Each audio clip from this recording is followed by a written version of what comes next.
NBA players are admired for their talent, fame, and fortune. They're also role models, especially for young athletes. Sadly, some NBA players have not used their platform wisely. Others have gone so far as to do truly horrible things and not only put their careers at stake, but their lives as well. In this video, we're going to take a deep dive into the very worst. NBA players who committed murder. Though extremely rare, believe it or not, it's happened more than once. Keep watching to learn about NBA players who are killers. Javaris Crittenton. Javaris Crittenton was a first-round draft pick in 2007. He was selected by the Los Angeles Lakers with the 19th overall pick. Javaris had just finished his freshman year of college playing for Georgia Tech.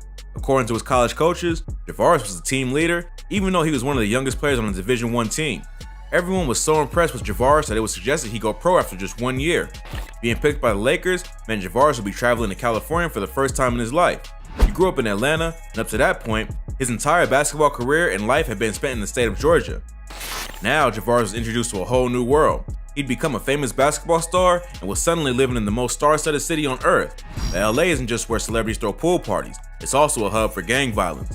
Javaris was just 20 years old when he moved out to LA, and unfortunately, he made the mistake of getting involved with gangs. He joined the Crips, one of the oldest and most feared street gangs in the country. It sounds crazy, but we can be fairly sure it really happened. It wasn't just a rumor. This was according to the Fulton County DA's office. But the worst is yet to come. It wasn't until 2011, playing in the NBA for 4 years, that Javaris Crittenton became a killer. That year, both he and his cousin went back to Atlanta and attempted to kill a member of the Bloods named Trontavious Stevens. The attack went wrong. Instead of shooting Trontavious, Javaris shot a 22-year-old woman named Julian Jones. Jones died in the hospital later that evening. Javaris was arrested not long after the incident. At first, he denied any involvement. A $230,000 bail was posted, which Javaris paid easily. This marked the end of Javaris' basketball career. But amazingly, he was out on bail for a few more years while awaiting his trial. Then, Javaris got arrested once again, this time on drug charges. Finally, in 2015, Javaris appeared in court. Rather than go through a long trial that he knew he couldn't win, Javaris chose to plead guilty to manslaughter. He was sentenced to 23 years in prison, and that's where he remains today. Jason Williams. Jason Williams played in the NBA for 10 years, first on the 76ers and then on the New Jersey Nets. He's often confused with another Jason Williams, who's more well known. The two played around the same time, but they were never teammates. And while the more famous Jason Williams was a small point guard known for passing, the less famous Jason Williams was a 6'10" big man known for his Rodman-like rebounding skills. Williams was selected in the first round of the 1990 NBA draft. His career as a power forward and center started off rocky. Williams only started 12 games during his first 3 years in the NBA, but after getting traded to New Jersey, he began to find his rhythm. Eventually, he made the All-Star team in 1998 for the first and only time. During his NBA career, Williams was accused of multiple serious crimes. He allegedly smashed a mug of beer over someone's head at a bar. Williams was also accused of firing a gun in a New Jersey parking lot. However, he was never charged for any of this. On April 1st, 1999, the Nets were playing in Atlanta. Williams collided with guard Stephon Marbury and broke his leg. This horrible injury sent Williams straight into emergency surgery. The surgery went as well as it could, but sadly, this marked the end of Williams' basketball career.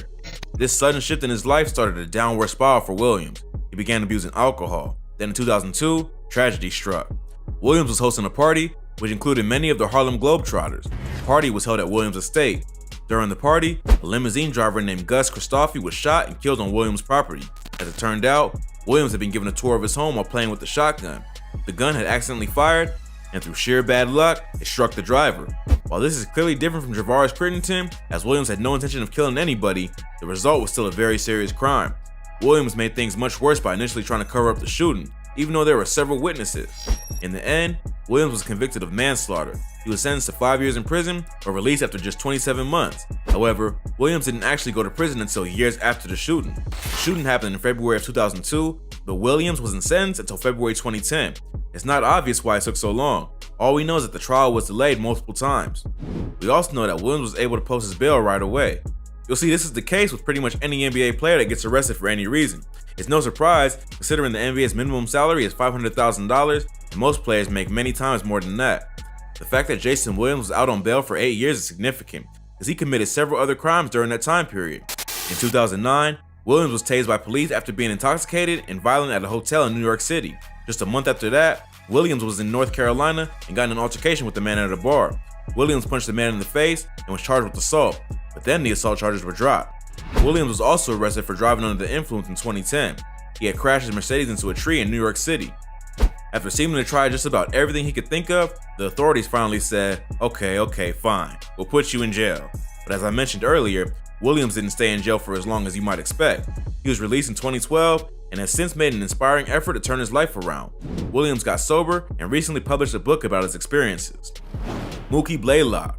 Deron O'Shea Blaylock, better known by his nickname Mookie, is a 6-foot point guard who played on several teams in the 90s. He even managed to make the All-Star game in 1994. Mookie had multiple accomplishments in his playing career that were noteworthy.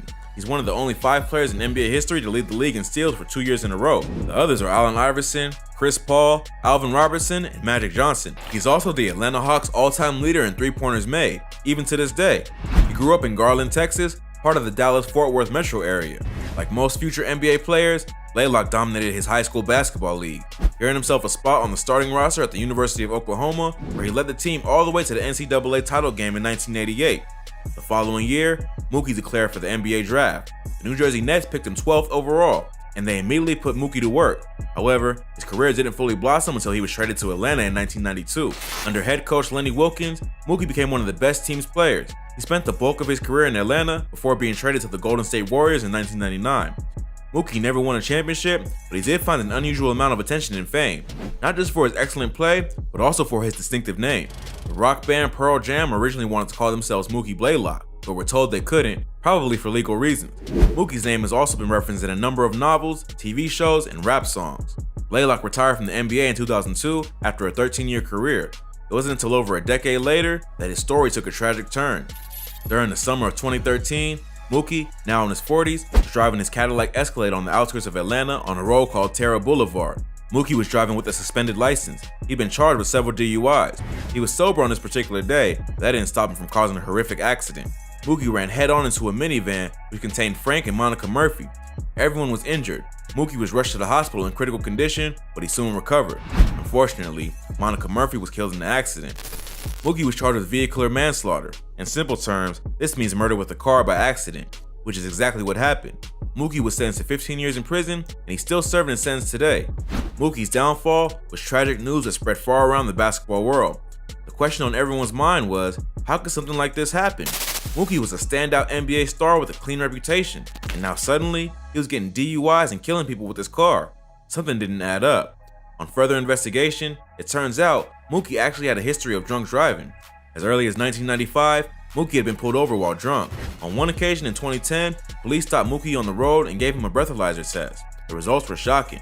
Mookie's blood alcohol level was 4 times the legal limit. For a man his size, Mookie would have had to consume well over a dozen drinks for this to be possible. Mookie was also being treated for seizures at the time of his accident. In total, Mookie Blaylock had been pulled over for drunk driving 7 times before the accident, which killed Monica Murphy. This outraged many people in the community who felt that Mookie should have been forced to stop driving long before the tragedy occurred. Had he been a normal person instead of a beloved basketball player, many felt he would have received different treatment from law enforcement, and Monica Murphy might still be alive today. We hope you enjoyed learning about NBA players who became killers. Which story do you find the most shocking?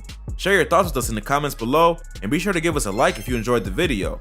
Please don't forget to subscribe and click the notification bell so you don't miss any great content like this. Thanks for watching. Catch you in the next video.